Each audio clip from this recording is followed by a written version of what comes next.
Well, pip pip, tally ho. Joolz guides here, in which I wander around various neighbourhoods, telling you interesting things about them. Don't forget to hit the subscribe button if you like these videos, by the way, because it really helps me. Today we're in Putney. Putney actually has existed in the, well, it appeared in the Doomsday Book of 1086. That was kind of like a census in some ways.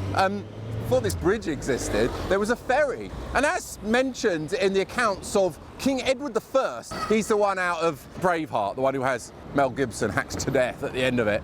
In his accounts, they mention that Robert, the ferryman of Putney, was paid 3 shillings and 6pence by the king for ferrying the royal family across here. But then in 1729, after Robert Walpole, who was the first English Prime Minister, he was coming back from seeing King George I at Kingston, and he was gutted because the ferryman was on the other side drinking in a pub called the Swan. And he was like yelling at him with his servant, "Hey, we want to get across." But unfortunately, he was made late by the fact that the ferryman was just getting wasted in the pub. So in 1729, they built the first timber bridge here, and that stayed here until about the 1880s, when Sir Joseph Bazalgette built this bridge here. Not on his own. He's the one who did the sewers and everything. I like it because look, they've got all these coats of arms and things on these beautiful lampposts. And these coats of arms, now let's have a look here what we got. We got, I think that looks like City of London. This could be Essex. I think one of them's Kent maybe. And this one, well, this says Oniswaki Malipons, which is the motto of the Knights of the Garter. So presumably that must be the royal, yeah, because it's got a crown on it and whatever. Damn it, Jim, I'm a doctor, not an expert in heraldry.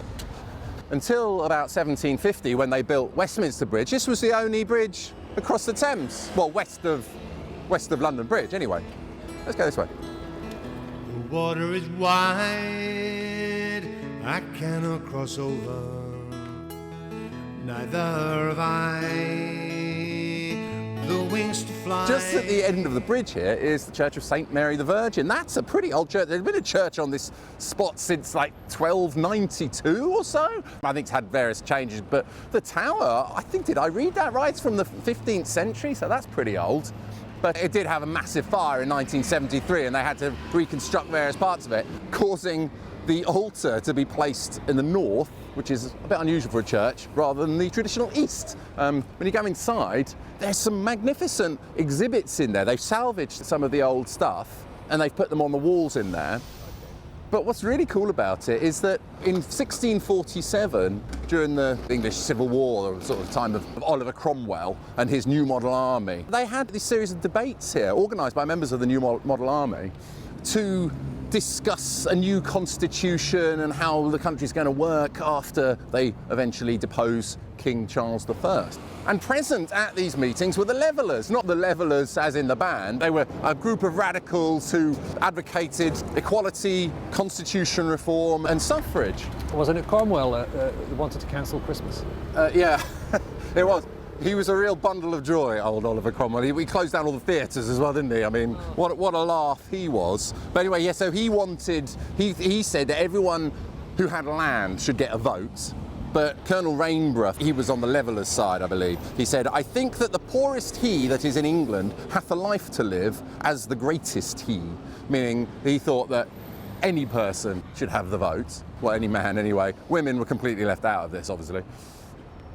Samuel Pepys was also a visitor to this church.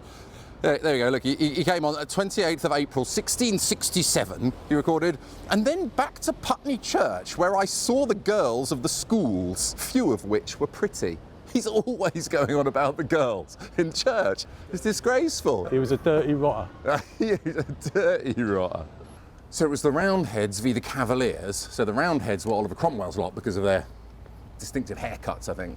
And the Cavaliers, presumably, I don't know, for their curly locks, was it? Because they're long curly hair. Anyway, are you a Roundhead or a Cavalier, Simon? Oh, you know what? I'm not going to say. Because I know where you're going with this joke. my teacher, Mr. Mortimer at school, he used to ask a bit, when he was asking if you were circumcised or not, he would say, "Are you a Roundhead or a Cavalier?" Why he was asking us whether we were was beyond another dirty my rotter. comprehension. Yes. This is the 5th of the Putney Sculpture Trail by Alan Thornhill. Okay. This one is called Punch and Judy.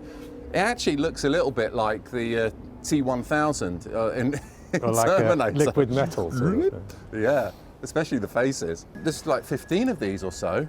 The first one was put there in 1989, so it's called okay. Load. It's somewhere further away. They stretch all along the river here. But then the last one was in 2009. What's this one called?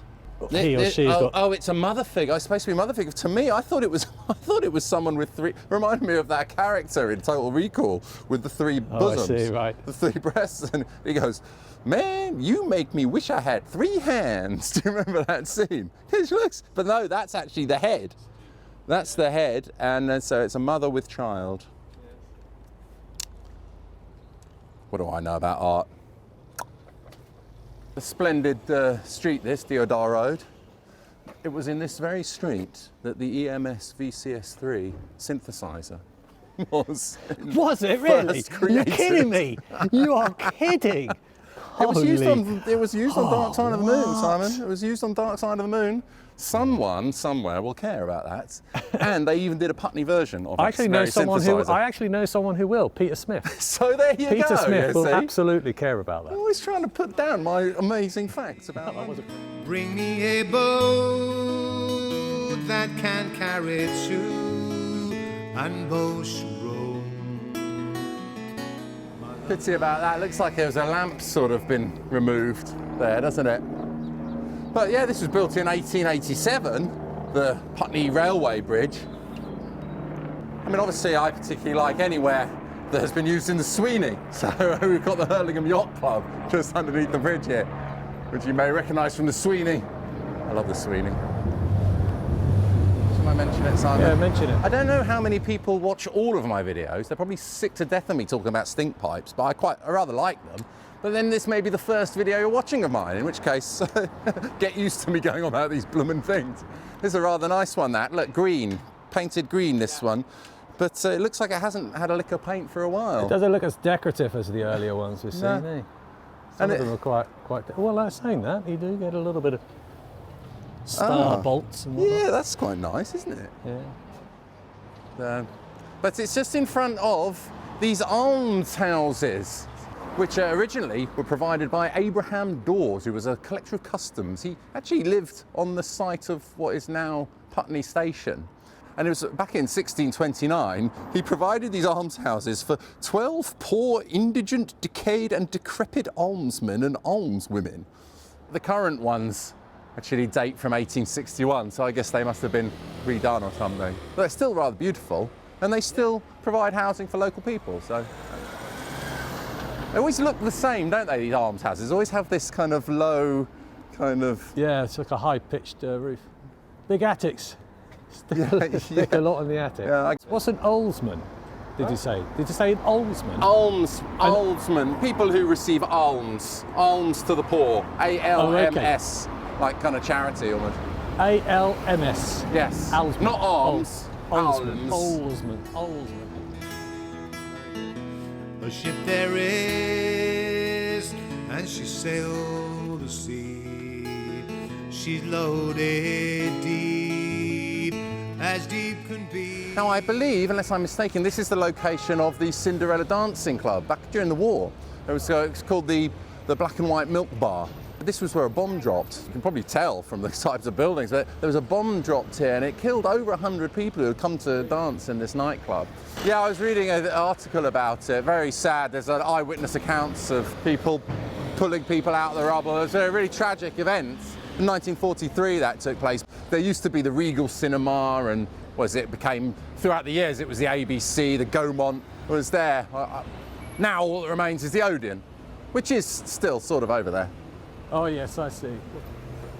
Behind the tree. We've swung back round now. We're opposite St Mary's Church again. And we've got the old White Lion Hotel here. It was built in 1887. Such a beautiful building, but it just looks like a squat. Back in ruins. Surprising. I think it's been many things over the years. I think it was even a walkabout at one point. But it's such a beautiful building. Look at that lovely lion. French slate roof. Caryatids. Look at that. That's got tremendous. one of those little square balconies on the roof as well. Exactly. Yeah, it could be in Paris. Well, it's for sale. It is for sale. You could be in Paris. You really could, couldn't you? Anyway, it was sort of along here. You might recognise it from American Werewolf in London, where Dr. Hirsch, played by John Woodvine, he's wandering along here and he catches sight of a newsstand with a headline talking about a wolf attack. A funny place to film it, eh?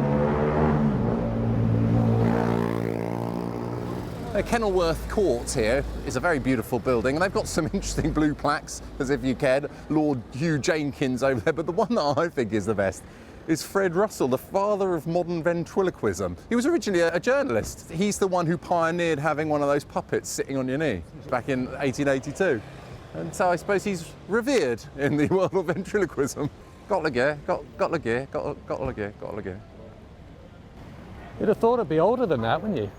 Yeah, it's strange, isn't it? You'd have thought it would be existing since, like, medieval times or something. But not as deep as the love I'm in. I know not how. I sink or Another dog swim. toilet here. Might be a human toilet, who knows? UBR stands for, I think it's University Boat Race. This is where they start the Oxford versus Cambridge boat race. They've been doing it for years. Actually, I mean, it was only in 1845 that they started doing it here, from here to Mortlake. Before that, I think they did it from Westminster to Putney. Actually, it started way before then, but they did it down in Henley. But anyway, this is the starting point. Simon, you got a bit of a dodgy boat race, haven't you? Boat race is rhyming slang for face. Yeah, a dodgy boat race. Dodgy boat. This is Star and Garter Mansions. This was built in 1899. The dome in the middle there is original. It's rather nice. Yeah, I think that dome's original. I think they had to replace the other one. It was outside here that John Christie, the infamous serial killer from 10 Rillington Place, was apprehended in 1953. They arrested him and he hanged.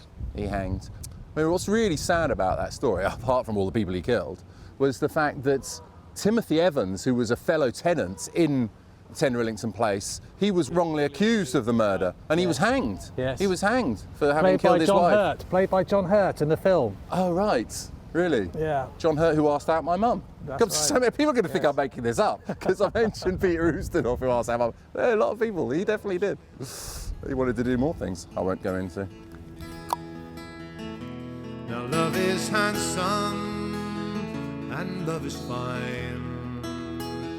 The brightest jewel. These are workers' cottages. I always think workers' cottages are beautiful. They're lovely little places. These are like early 19th century. They're a lot more simple than some of the other ones we'll probably see. But they are just opposite this lovely 18th century house. The Winchester House Club. Is it the Putney Constitutional Club these days? Anyway, it's beautiful. Look, I think the door casement, or whatever you call it, with the columns, that might be original from like 1730. That's terrific. They did things well in those days, didn't they, Simon? Isn't that lovely? And we're going this way. This is quite well known, the Putney Half Moon. Very famous music venue. I like how it says on the sign there, live music since 1963. You know, normally you'd expect it to say since 1783. But so many people have played there. Bo Diddley, Kate Bush. I know you like Kate Bush, Simon. Who doesn't like Kate Bush? But back in 1980, this was where U2 played to about 8 people before they were massively famous. I think it might also have been here where my friend's mum saw the Rolling Stones, because my mate was with his mum once watching the Rolling Stones at Wembley Stadium. And she turned to him and she said, oh, the last time I saw the Rolling Stones was in a pub in Putney. Like, about 20 people there back in the 1960s. Amazing, that. Anyway, what's famous about it, I suppose, what's remarkable, is the fact that they still are doing live music here, because so many of these places, these live music venues, closing down and stuff. So it's rather nice that that's still there. Since 1963. That's when you were born, wasn't it? How very dare you? How very dare you? But love grows old and waxes cold and fades away like summer dew. Look, the London Rowing Club is one of many rowing clubs along here, this stretch. It's just, understandably, there's lots of rowing clubs. This was one of the oldest ones. It was originally started in 1856, but the building is from 1871. It's got that lovely balustrade along the top. That's original. One of the nicest things about it is that it's where my cousin got married. Ciao Gualtiero. It was a lovely ceremony in there. It was beautiful.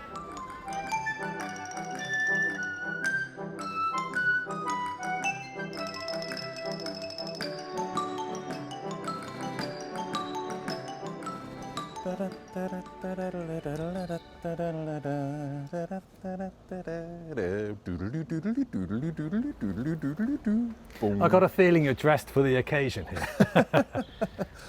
52 Festive Road is where Mr. Ben lives. This is where Mr. Ben actually lives in the cartoons from our youth. It was absolutely one of the most charming programmes when we were kids. And the guy who wrote it, David McKee, he lived next door at 54. So he thought, I know, it'd be really nice to have Mr. Ben live next door to me. So that's why he created this address. Anyway, Mr. Ben, he goes into this fancy dress shop in every episode.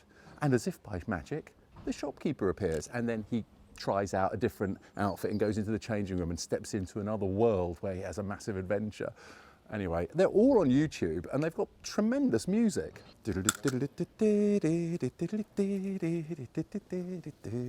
One that really sticks in the mind is where he got dressed up in a knight's outfit. It was a knight, he's had a big red kind of suit of armour. He steps into medieval times and had a big adventure. And there was one that got banned by the BBC. I think it was called 987654321 Ben. It was the one where he goes to prison, and they thought that was a bit risque for children. But the reason he lives in Festive Road and not Festing, because we're in Festing Road now. But the author decided that sounded a bit too much like festering. He didn't want it to be Festering Road, so they called it Festive Road instead. Now somewhere along the road on the street here, there's actually a plaque for Mr. Ben. Let's see. It's kind of faded. Oh, here you go, look. Oh, it's faded away. Festive Road, home of David McKee and his creation, Mr. Ben. Hard to see that. He had a very good dress sense, Mr. Ben, in my opinion. Impeccable. Let's carry on. Hello. Hello there.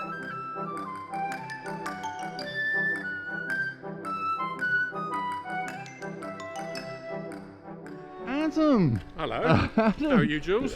I'm all right. You're the winner of my Joolz Guide Sunday lunch competition. Did you enjoy your great Sunday lunch? Thank you very much. I really enjoyed it. Wonderful. So anyway, we're in your road. Yes. What you were going to tell me something about? Am I right about this place? Well, yeah. I mean, over there, where that new building or newish building is, yeah. Allegedly, that is where Jim Henson and the Muppet Show and so forth was filmed for a while, or made. The puppets were made, whatever. Yeah. And before that, Jerry Anderson had some things before Thunderbirds. You know, in the kind of Stinger XL5, whatever. My old home. I miss being by the river. Well, thanks very much. You're very How does it feel being Mr. Ben's neighbour?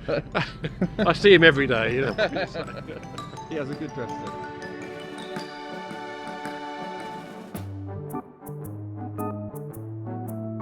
This is the entrance to the ancient manor house of Barn Elms, owned by Francis Walsingham. He was the Secretary of State to Queen Elizabeth I. He was the Spy Master General, and she used to come and visit him here sometimes. I believe Barn Elms was a Georgian house which replaced Walsingham's, and it stood on this spot. All that remains of the house, I suppose, is this entrance. Rather splendid.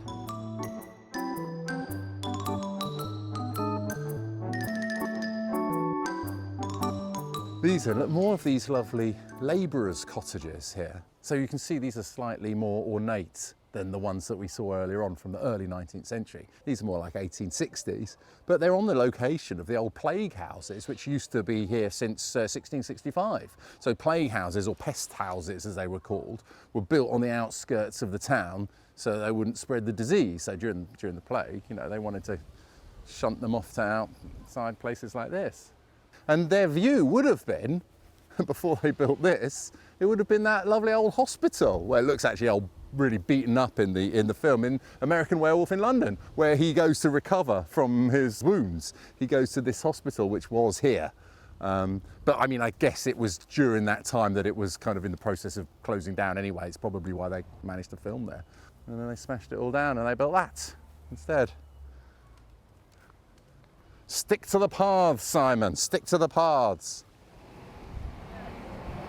Well, yes, you can see the where the hospital used to be over there. I mean, that film, American Werewolf in London, that's the one that inspired Michael Jackson to do the Thriller album. He wanted to use those exact same special effects because he saw the guy turn into the wolf, didn't he, in that film? So he tracked down the guy, was it? Rick Baker. Rick Baker. How'd you know this stuff, Simon? Anyway, look, just outside, 5 miles from Hyde Park Corner. That's a tremendous one. You definitely get points for spotting a good old milestone like that. That's been there for donkey's years. It's tremendous. Just opposite the Spencer Arms, as in the family of Lady Diana Spencer, the Princess of Wales, they owned a lot of the land around here and down all the way down to Wimbledon. Further down there is where, now we're not going to go all the way down there, but that's where the shrine is for Marc Bolan from T-Rex. It's a bit of a walk though. It was in 1977, just driving back from a nightclub. Marc Bolan's girlfriend, Gloria Jones, the singer, and incidentally the mother of his child, was driving the Mini. She lost control of the car and crashed into a tree just down there. But Marc Bolan died in the crash. I'm your boy, 20th century boy. Is that by them? 20th century boy. Children of the Revolution. Wanna be children of the revolution. Yeah. Oh, he was good. Proper glam rocker. One of the pioneers of glam rock. Yeah. Going over there towards that church.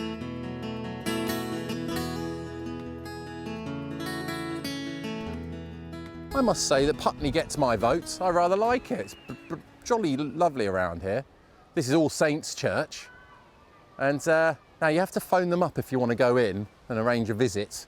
Well, depending, I mean, unless there's a service, presumably. Designed by George Edmund Street, who designed the Royal Courts of Justice. These stained glass windows, some of them are by William Morris. Oh, really? Which is rather lovely. I suspect those ones, they look quite floral.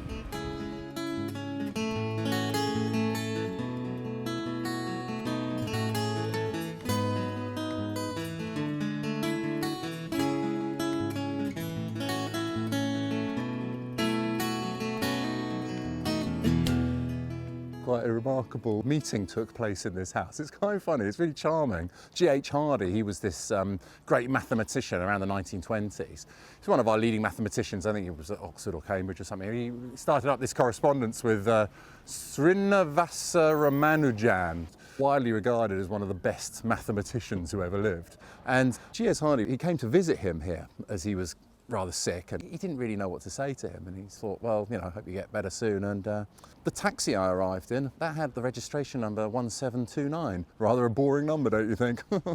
That's a really boring thing to say.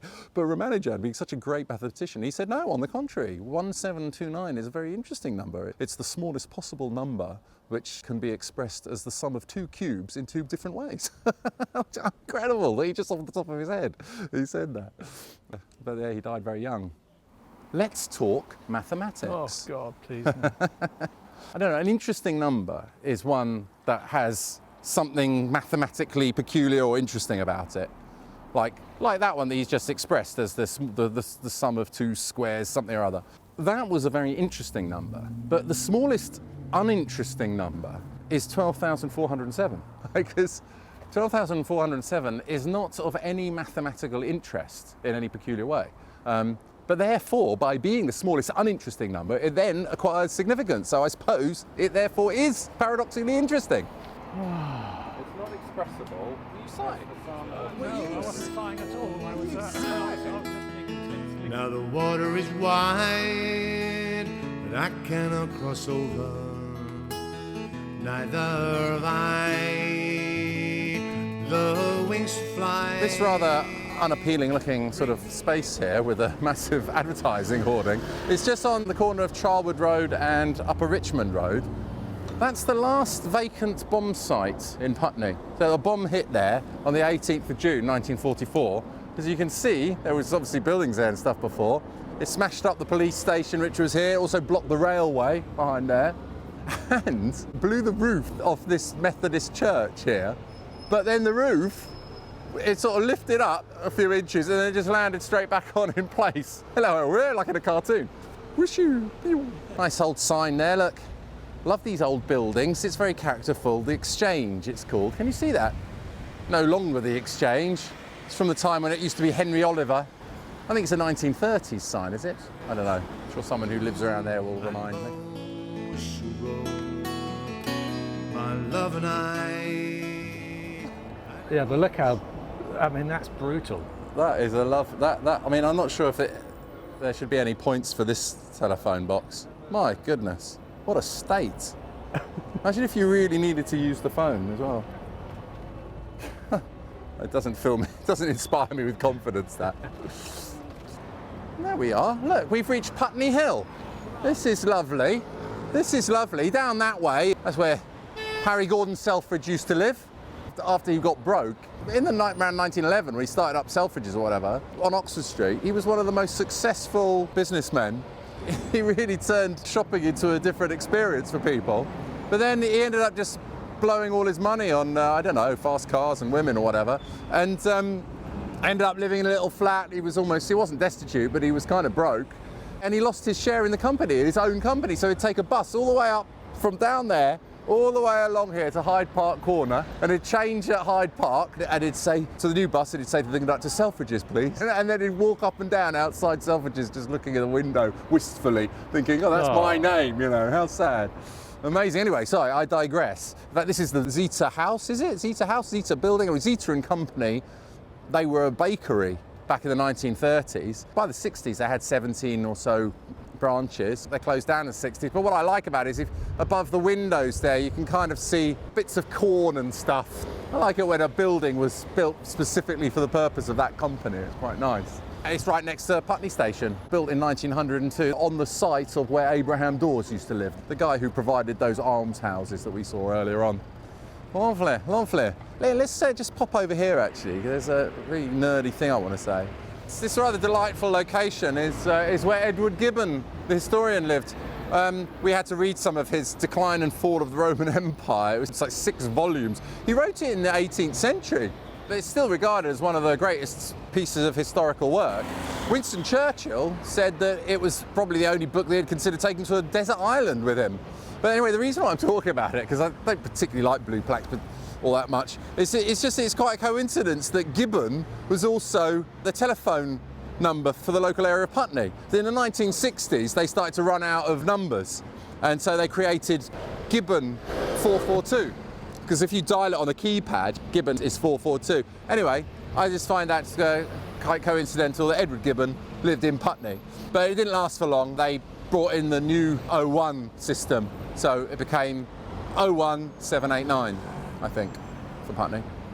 Got a bunch of estate agents here, Chestertons, James Anderston, more Chesterton, Foxtons, Hamptons. I don't know if this holds the record for having the most estate agents, but it's interesting that in the Putney Debates back in 1647 that Colonel Rainborough and Oliver Cromwell were obsessed with property, talking about whether having property meant that you had a vote and all that, and it seems to me that in Putney they're still obsessed with property. Well, they are all over London really, aren't they? But look how many, there's so many estate agents around here. And love is fine, the brightest jewel when first is new, but love grows old and waxes. I say, Simon, come and join me over here on Charlwood Road. Got some lovely old houses and stuff built in the 1830s, 1850s or so. But in my usual juvenile way, I've decided that I need to point out these bricks to you. They're made out of blue glazed Middlesbrough slag. Pleasingly named bricks.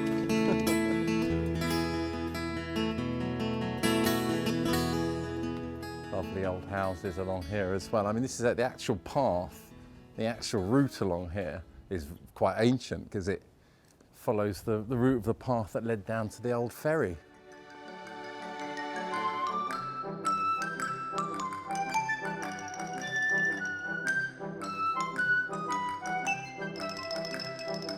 Mr. Ben looked at all the wonderful outfits. And as if by magic, the shopkeeper appeared. "Good morning," he said. "What would you like to try today?" "Do you have an American werewolf costume?" he asked. "Certainly," replied the shopkeeper. quite sad actually. You don't get many shops like this anymore. These are quite a rarity now because they all closed down. Everyone just buys their stuff online. But I used to love shops like this when I was a kid.